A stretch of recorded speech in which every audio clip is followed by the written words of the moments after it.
দিদির মুখে শুনেছি, যখন আসবার কথা আসতে আসতে গরম জলে ওনার জন্য সেই মানে আহারের রেখে দিয়েছেন গরম জলে, যাতে ঠান্ডা না হয়। এই হচ্ছে গুরু সেবা। আপনি আজকে শুভ দিনে, শুভক্ষণে, শুভ লগ্নে আমাদের এই আশীর্বাদটুকুই করুন, যেন আমরা ঈশ্বরমুখী হই, গুরুদেবের সেবায় এইভাবে আমরা এগিয়ে যেতে পারি।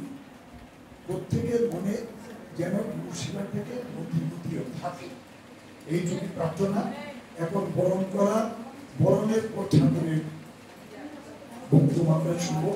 আমাদের পূজ্যপাদ তিতন্ডী স্বামী গৌর রামানুজ মহারাজকে ফল এবং পুষ্পমাল্য দিয়ে বরণ করে নিচ্ছেন আমাদের সঙ্গে সেবক কানাইলাল গুপ্ত।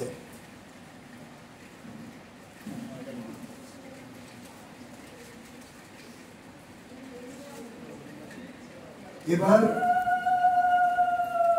আমাদের গোবিন্দদার পরিচয়টা অনেকে জানেন না বোধহয়। আমাদের গুরু কন্যা জানকী মা,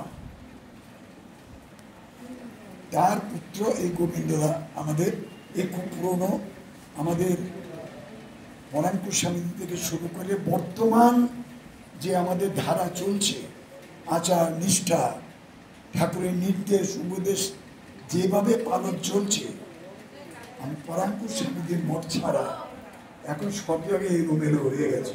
যাই হোক, বলতে দ্বিধা নেই। আমরা তাই আমাদের মঠ ছুটে যায়, রামানন্দ মঠ ছুটে যায়, ত্রিবেণী আশ্রম, বালুরে আমরা যাই। কেন ছুটে যাই? আমাদের এই মনের টানে আমরা ওদিকে এইভাবে আমরা যাই, এবং এই যাওয়াটা, এই প্রার্থনা করুন আমরা করছি আপনার কাছে, যেন আমাদের মনে যেন এই ভাবটা জাগ্রত হয়ে থাকে, গুরু সেবায় যেন আমরা অনুপ্রাণিত হয়ে আমরা আমাদের ধর্মপথে এগিয়ে যেতে পারি। আজকে শুভ বিজয়া সম্মিলনীতে আপনার বক্তব্যের মধ্যে এই প্রার্থনাটুকু থাকবে।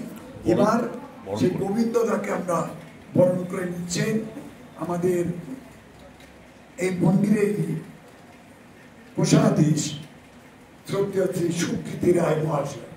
গোবিন্দদা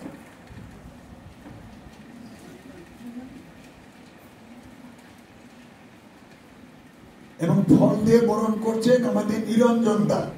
নিরঞ্জন দা আমাদের এই মন্দিরেরই একজন কোষাধীশ, এই মন্দিরটাকে দেখাশোনা করেন নিরঞ্জন দা। নিরঞ্জন দা কোথায়? পরাঙ্কুশ সমিতি।